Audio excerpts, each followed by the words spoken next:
नमस्कार दोस्तों, स्वागत है आपका हमारे YouTube चैनल जरधारी क्लासेस में। दोस्तों तो हिंदी के इस ऑनलाइन कोर्स सीरीज में आज मैं आपके लिए ला रखा हूँ क्रिया एवं क्रिया विशेषण। दोस्तों इससे पहले मैं आपको हिंदी में अब तक संज्ञा, सर्वनाम और विशेषण बता चुका हूँ। आज मैं आपको यहाँ पे क्रिया विशेषण और क्रिया बताऊँगा, क्योंकि यहाँ से भी काफ़ी क्वेश्चन बनते हैं, तो काफ़ी इंपॉर्टेंट है टॉपिक होने वाला है। तो चलिए दोस्तों आज की वीडियो शुरू करते हैं। दोस्तों तो क्रिया क्या होती है यहाँ पे, इसको समझो पहले। क्रिया जिससे जिन शब्दों से किसी कार्य का होना या किसी कार्य के किए जाने का बोध होता है। जैसे मैंने बोला मैंने किताब पढ़ी, तो किताब क्या कि मैंने पढ़ी ना, तो पढ़ना यहाँ पे एक क्रिया हो गई। मतलब यहाँ पे मैं कार्य कर रहा हूँ, मैं किताब पढ़ रहा हूँ, तो पढ़ना यहाँ पे क्या हो गया, आपका क्रिया हो गई, जिससे किसी कार्य का बोध हो रहा है। चलना, जाना, खेलना, दौड़ना, पीना, ये आदि सभी क्या हो गई, क्रिया हो गई। तो क्रिया तो बड़ी सिंपल है, क्रिया तो लगभग सभी को समझ में आ जाती होगी। इसके भेद में कन्फ्यूजन होता है। देखो उदाहरण देख लो क्रिया के। रमेश क्रिकेट खेलता है। रमेश खेलता क्या है, क्रिकेट खेलता है। खेलना यहाँ पे एक क्रिया है, और क्रिकेट क्या है, यहाँ पे एक कर्म है। मतलब क्रिया का प्रभाव जिसमें पड़े उसको कर्म कहते हैं। ये मैंने आपको जब मैंने कारक पढ़ाया था तो वहाँ पर मैंने कर्म के बारे में आपको डिटेल्स यहाँ पे समझाया था। तो क्रिया का प्रभाव जिस पे पड़े उसको कर्म कहते हैं, क्योंकि कर्म भी आपको समझना है यहाँ पे, वो क्रिया भेद में भी आपको काम आएगा। गीता पानी पीती है, तो क्रिया क्या है यहाँ पे, पीती है। पीती यहाँ पे यानी पीना, यहाँ पे क्रिया है, लेकिन किसे पीती है, कर्म का मतलब क्रिया का प्रभाव यानी पीने का प्रभाव किस पे पड़ रहा है, पानी पे पड़ रहा है, क्योंकि वो पानी को पी रही है, तो पानी यहाँ पे कर्म है। और गीता तो खैर क्या है यहाँ पे करता है, ये तो आपको आता ही होगा। सुरेश स्कूल जाता है, तो स्कूल क्या करो, जा रहा है, तो जाना कार्य, मतलब कार्य क्या हो रहा है इसमें, गमन का कार्य हो रहा है, यानी जाने का कार्य हो रहा है। अब ऐसा स्कूल तो कार्य नहीं होगा ना यहाँ पे, तो जाता यहाँ पे क्या हो जाएगा, क्रिया हो जाएगी, जिससे किसी कार्य का होना पाया जाता है। अब बात करेंगे यहाँ पे क्रिया के भेद। तो मैक्सिमम क्वेश्चन यहीं से बनते हैं कि बताइए, कोई एग्जांपल दे दिया, इसमें सकर्मक क्रिया है या अकर्मक क्रिया है। तो मुख्यतः जो क्रिया के मूलतः भेद हैं वो यहाँ पे दो ही हैं, सकर्मक क्रिया और अकर्मक क्रिया। तो सकर्मक क्रिया जिसमें कर्म होगा, और अकर्मक क्रिया जिसमें कर्म नहीं होगा। ठीक है, तो देखो सकर्मक क्रिया, वाक्य में क्रिया के साथ यदि कर्म हो तथा क्रिया का प्रभाव कर्म पर पड़े। तो मैंने आपको समझा दिया ये कि कर्म पर कैसे पड़ता है क्रिया का प्रभाव, फिर भी अभी उदाहरण वाइज में आपको इसमें भी समझाऊंगा। दोस्तों तो जो सकर्मक क्रिया होती है उसमें कर्म पाया जाता है, और क्रिया का प्रभाव किस में पड़ेगा, कर्म में पड़ेगा, क्योंकि कर्म उसमें प्रेजेंट है। तो देखो उदाहरण देखो यहाँ पे, परिभाषा आपने देख ली, वाक्य में क्रिया के साथ यदि कर्म हो तथा क्रिया का प्रभाव किस में पड़े, कर्म पर पड़े। उदाहरण देखो, रमेश ने आम खाया।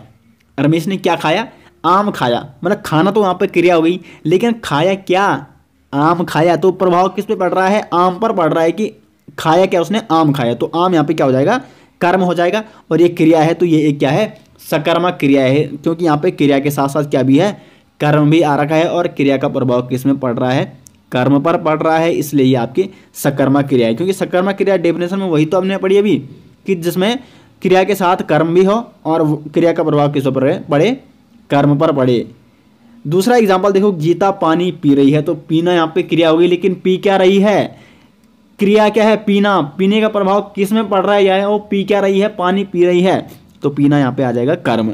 तीसरा एग्जांपल देखो, वह क्रिकेट खेल रहा है। खेलना यहाँ पे क्रिया है, लेकिन खेलने का प्रभाव किस में पड़ रहा है, वो खेल क्या रहा है, क्रिकेट खेल रहा है, तो खेलने का प्रभाव पड़ रहा है आपका क्रिकेट में, तो क्रिकेट यहाँ पे क्या हो जाएगा, कर्म हो जाएगा, और खेल हो जाएगा क्रिया। तो ये क्या हो जाएगी आपकी, ये वाक्य हो जाएगा सकर्मक क्रिया हो जाएगी यहाँ पे, क्योंकि क्रिया जो खेल है उसके साथ साथ इसमें कर्म भी आ रखा है, और खेल का प्रभाव पड़ रहा है कर्म पे, यानी क्रिकेट पे। उसका मैं स्कूल जाता हूँ, तो जाता हूँ, कहाँ जाता हूँ, स्कूल जाता हूँ, स्कूल यहाँ पे कर्म हो जाएगा। तो ये तो सकर्मक क्रिया थी।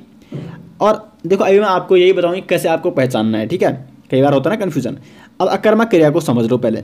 तो अकर्मक क्रिया में जिसमें कर्म नहीं होगा, और जब कर्म उसमें नहीं है, तो अब क्रिया का प्रभाव किस में पड़ेगा, क्योंकि अब तक तो आपको पता था कि यदि वाक्य में कर्म है तो तब तो क्रिया का प्रभाव कर्म पे पड़ना था, लेकिन यदि वाक्य में कर्म ही ना हो तो क्रिया का प्रभाव किस में पड़ेगा, अब डायरेक्ट कर्ता पे पड़ेगा। ये आपको नोट करना है। तो इसको कहते हैं आपको अकर्मक क्रिया, जिस क्रिया में कर्म नहीं होता है और क्रिया का प्रभाव किस में पड़ता है, डायरेक्ट कर्ता पे पड़ता है। उदाहरण देखो यहाँ पे, रीता रोती है।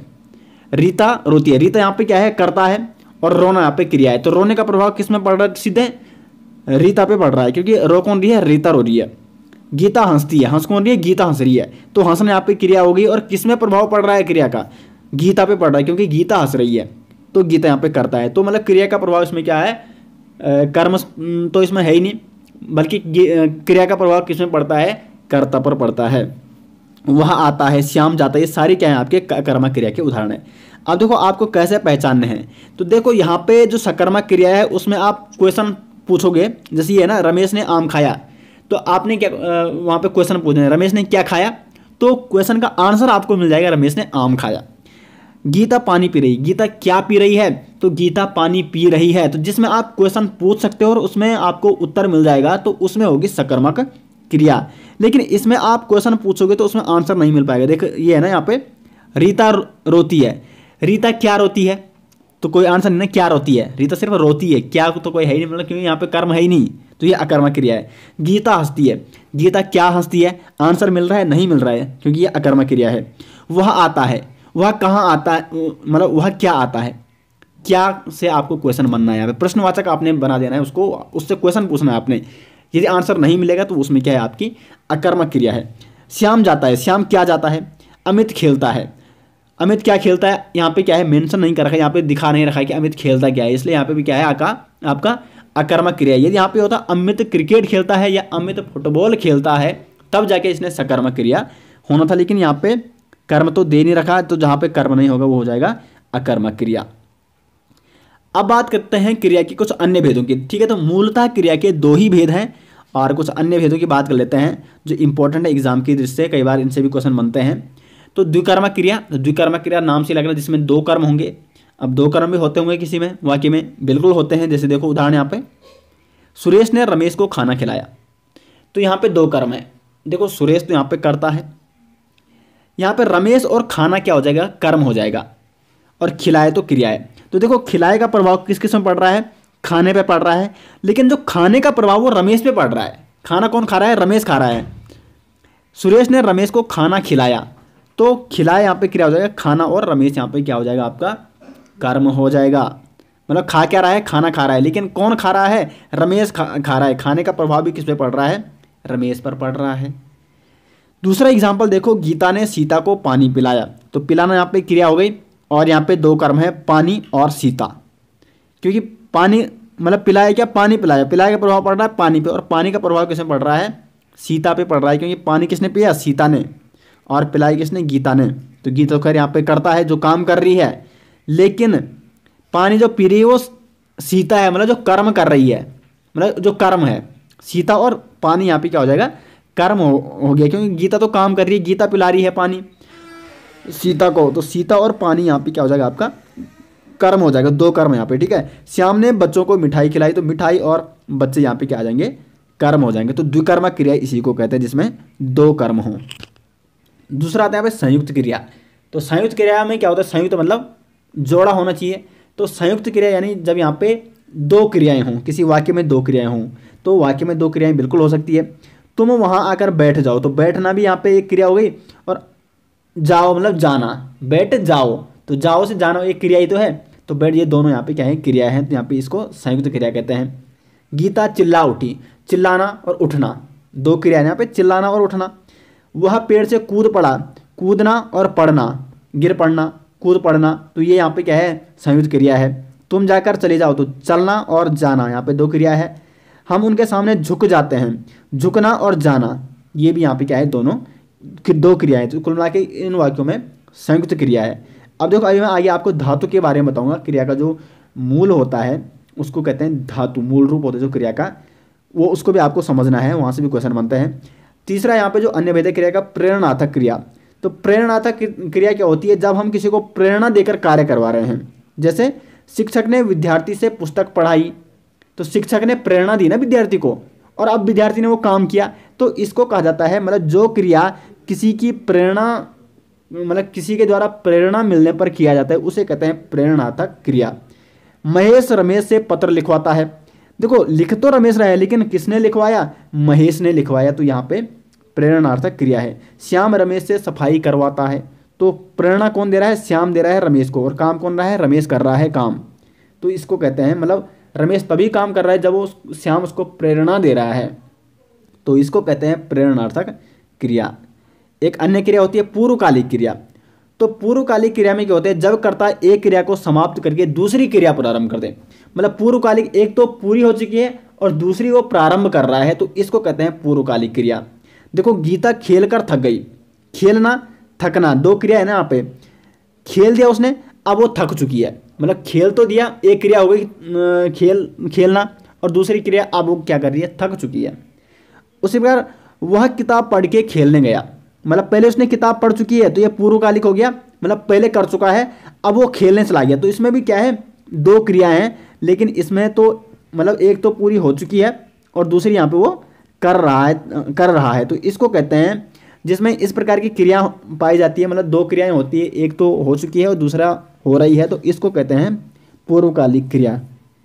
उसी बार राकेश नहाकर स्कूल जाता है, तो राकेश नहाएगा, मतलब उसने पहले वो नहाएगा पहले और उसके बाद क्या करेगा, वो तुरंत दूसरी क्रिया करेगा, यानी स्कूल जाएगा, जाना। तो नहाकर जाएगा, ये दो यहाँ पे क्या होगी, क्रिया हो गई। तो रमेश कपड़े धोकर नहाएगा, तो धोना और नहाना इसमें भी दो क्रिया हो रही है, तो पहले वो क्या करेगा, कपड़े धोएगा फिर नहाएगा, तो इसको भी पूर्वकालिक क्रिया कहेंगे। पांचवा यहाँ पे नामबोधक क्रिया। नामबोधक क्रिया किसे कहते हैं, जब संज्ञा और विशेषण से बनने वाली जो क्रिया होती है उसको कहते हैं नामबोधक क्रिया, यानी जो संज्ञा और सर्वनाम से बनती है। जैसे रंग, रंग एक संज्ञा है ना, रंग एक क्या है, जातिवाचक संज्ञा है, रंग कई प्रकार के हो सकते हैं, लाल पीला, लेकिन रंग के बाद में लगा दिया ना, रंगना, तो रंगना यहाँ पे एक क्या है, क्रिया है। तो रंगना, ये जैसे मैंने बोला, मैंने आपको रंग दिया, मैंने आपको रंगना है, तो रंगना यहाँ पे एक क्रिया है ना, यहाँ पे रंगना अपने आप में। तो रंगना किससे बनी, रंग से बनी, यानी संज्ञा से बनी, तो इनको कहते हैं नामबोधक क्रिया, जो संज्ञा या सर्वनाम से बनती है। लाठी एक संज्ञा है, लाठी क्या एक संज्ञा है ना, और लठियाना इसके बाद में लगा दिया याना, तो लठियाना हो गया। तो लठियाना एक क्रिया है, किसी को लठियाना, तो क्रिया लठियाना है। तो लठियाना की उत्पत्ति किससे हुई है, संज्ञा से हुई है। तो जिस क्रिया की उत्पत्ति संज्ञा से होती है उसे कहते हैं नामबोधक क्रिया। उसी प्रकार गर्म से हो गया यहाँ पे गरमाना। अब देखो एक और क्रिया भी होती है सहायक क्रिया, सहायक क्रिया भी उसे कहते हैं। जैसे मैंने बोल दिया मैं बाजार जा रहा हूँ, तो यहाँ पे जाना तो क्रिया है, मैं बाजार जा रहा हूँ, यहाँ पे जो जा है मतलब जाना वो क्रिया है, लेकिन रहा हूँ वो क्या है, सहायक क्रिया हो गई। मैं खाता हूँ, तो खाना तो यहाँ पे क्रिया है, लेकिन खाता के साथ क्या आ रहा है, हूँ आ रहा है, तो मतलब वो क्या कर रहा है, क्रिया की सहायता कर रहे हैं, इसलिए उसको कहा जाता है सहायक क्रिया। तो मैं देखो यहाँ पे मैं लिख देता हूँ, मैं खाना खाता हूँ, ये लिख दिया मैंने, खाता हूँ। तो यहाँ पे जो ये खाता है ये क्रिया है, लेकिन हूँ क्या कर रहा है, खाता की सहायता कर रहे हैं, इसलिए हूँ को सहायक क्रिया कहा जाता है। अब देखो यहाँ पे धातु के बारे में पढ़ लेते हैं, क्योंकि धातु होता है क्रिया का मूलभूत रूप। तो क्रिया के मूल रूप को कहते हैं यहाँ पे धातु। उसके बाद अभी हम क्रिया विशेषण पे भी जाएंगे। तो देखो प्रत्येक क्रिया में क्या होता है, धातु होता है, क्योंकि जब तक मतलब मूल तो सब चीज़ का होता है ना, जो मूल होता है वो सब चीज़ का होता है, सभी चीज़ों का होता है। तो क्रिया का भी एक मूल होता है जिसको कहते हैं धातु। क्रिया के मूल रूप को धातु कहते हैं। अब जैसे देखो यहाँ पे चलना एक क्रिया है, लेकिन वो किससे बनी है, चल से बनी है। चल के बाद जब क्या लगा, ना प्रत्यय लगा, तो तब बना चलना। तो चल यहाँ पे धातु हो गई, और जब चलना बन गया उसको कहते हैं क्रिया। खा के बाद ना लग गया तो खाना। अधिकांशतः क्रियाओं मतलब अधिकांशतः जो धातु होते हैं उनके बाद यदि ना लग जाए तो वो क्रिया में बदल जाते हैं। जाने का धातु हो गया, जा हो गया, जा के बाद ना लगा। तो कई बार एग्जाम में ये आता है, जैसे लिख दिया उसने, लिखने का धातु क्या होगा, जो लिखना क्रिया है उसका धातु क्या है, तो वो है लिख, और लिख के बाद ना लग गया, लिखना हो गया। अब देख क्रिया के भी धातु के भी कुछ प्रकार होते हैं। जैसे मूल धातु होते हैं, तो मूल धातु क्या होते हैं, ये स्वतंत्र होते हैं बिल्कुल। जैसे पी, जा, खेल, पढ़ आदि, ये क्या है यहाँ पे, मतलब इनके बाद में अभी आपका प्रत्यय नहीं लगा है। अब देखो जो यौगिक धातु होते हैं वो लगभग, जो यौगिक धातु होते हैं वो क्या होते हैं, वो क्रिया ही होते हैं। मतलब जब जो मूल धातु हैं उसमें किसी शब्दों का जब योग हो जाता है, यानी उसमें प्रत्यय जुड़ जाते हैं, तब उससे क्या बन जाता है, यौगिक धातु बन जाते हैं। तो जो यौगिक धातु होते हैं वो क्रिया ही होते हैं। देखो यहाँ पे मूल धातु में प्रत्यय लग जाने पर, तो मूल धातु क्या था यहाँ पे, खेल, खेल मूल धातु था ना, खेल पे ना लग गया, खेलना यहाँ पे यौगिक धातु हो गया। तो खेलना तो एक खुद ही एक क्रिया भी है ना। खाना, तो खाना भी एक यौगिक धातु है। उठना यहाँ पे एक यौगिक धातु है। तो कुल मिला के यहाँ पे सिर्फ आपको धातु के बारे में अच्छे से समझ होनी चाहिए, क्योंकि कई बार क्वेश्चन इस टाइप से बनते हैं। वहाँ पे एग्जाम्पल दे दिया और बता देखो खाना में धातु बताए, तो खाना में क्या धातु होगा, खा धातु होगा। अब देखो क्रिया विशेषण, यहाँ से भी क्वेश्चन बनते हैं। तो क्रिया विशेषण देखो, विशेषण के बारे में आपको पिछली वीडियो में बता चुका हूँ, जो संज्ञा और सर्वनाम की विशेषता बतलाते हैं। लेकिन यहाँ पे क्रिया विशेषण है, यानी जो क्रिया की भी विशेषता बतलाएं उनको कहते हैं क्रिया विशेषण। तो जिन शब्दों से क्रिया की विशेषता का बोध होता है उन्हें क्रिया विशेषण कहते हैं। अब देखो यहाँ पे जैसे वह धीरे धीरे बोलता है, बोलना वहाँ पे क्रिया है, वह बोलता है, बोलता वहाँ पे क्रिया है, लेकिन धीरे धीरे बोलता है, उसकी जो क्रिया है मतलब जो काम कर रहा है, जो वो कार्य कर रहा है बोलने का, उसकी विशेषता क्या है, वो धीरे धीरे बोलता है, वो धीरे धीरे उस कार्य को कर रहा है, धीरे धीरे बोल रहा है। तो धीरे धीरे यहाँ पे क्या है, क्रिया विशेषण है। यानी ये मतलब क्रिया की विशेषता बता रहा है कि जो बोल रहा है वो तेज बोल रहा है या धीरे धीरे बोल रहा है। उसी प्रकार श्याम अभी आ रहा है, तो आ रहा है ना, वो आ रहा है मतलब आना यहाँ पे क्रिया है, लेकिन कब आ रहा है, अभी आ रहा है। तो ये क्रिया की विशेषता हो गई, वो आ तो रहा है लेकिन उसमें विशेषता क्या है, बिल्कुल वो अभी आ रहा है। अब देखो क्रिया विशेषण के प्रकार कौन कौन होते हैं। स्थानवाचक क्रिया विशेषण, तो जो किसी क्रिया के स्थान के बारे में बताएं, यानी क्रिया कहाँ पे संपन्न हो रही है, किस स्थान पर संपन्न हो रही है, उसको कहते हैं आपके स्थानवाचक क्रिया विशेषण।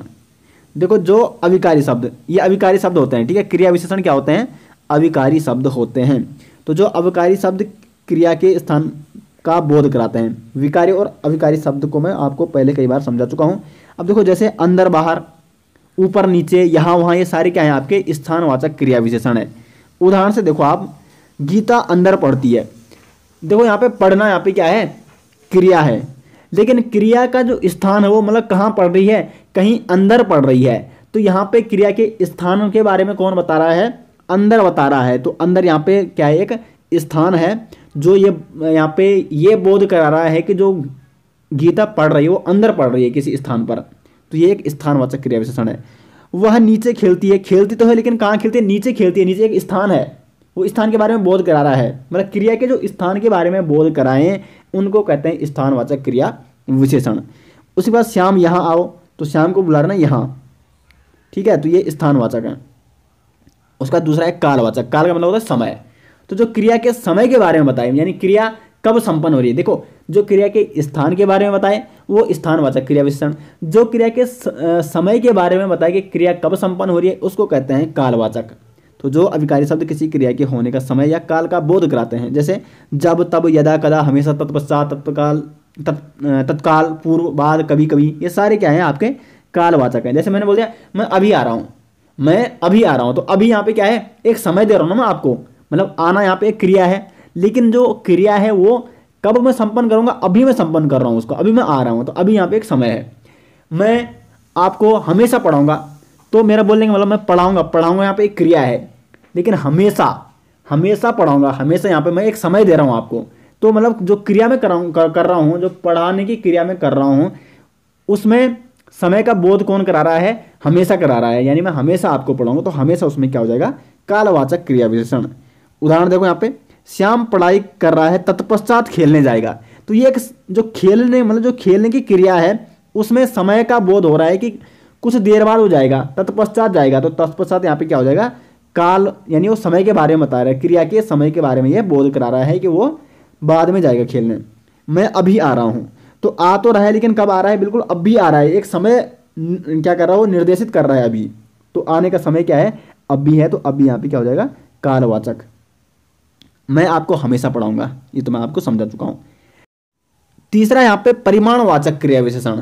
तो देखो परिमाण का मतलब होता है कि वो क्रिया के परिमाण के बारे में, परिमाण मतलब क्वांटिटी, क्रिया कितनी हो रही है, कम हो रही है, ज़्यादा हो रही है, थोड़ा हो रही है, बहुत हो रही है, इसको कहते हैं परिमाण। परिमाण का मतलब आप ध्यान रखें, क्वांटिटी होती है, क्रिया कितनी हो रही है, ठीक है। तो देखो जो अविकारी शब्द क्रिया के परिमाण का बोध कराते हैं, जैसे थोड़ा थोड़ा, बहुत अधिक, पर्याप्त, कम, प्राय, मतलब ये क्वांटिटी के बारे में बता रहे हैं, क्रिया की क्वांटिटी कितनी हो रही है।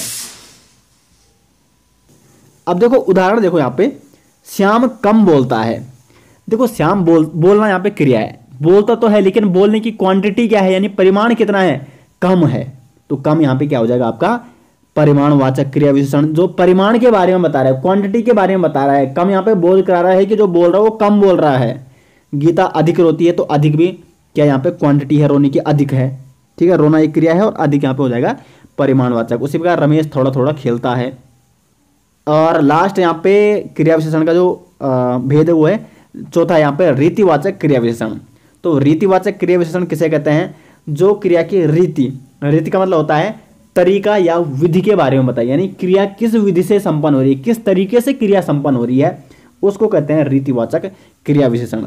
जैसे धीरे धीरे हो रही क्रिया तो ये एक रीति है, यानी वो क्रिया का क्या, एक मेथड है, एक क्रिया की विधि है कि क्रिया भी धीरे धीरे हो रही है।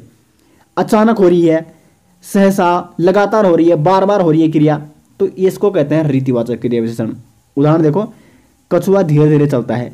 देखो चलना यहाँ पे कछुआ की क्रिया है, चलना क्रिया है, लेकिन जो क्रिया हो रही है उसकी विधि क्या है, उसकी प्रक्रिया क्या है, उसका तरीका क्या है?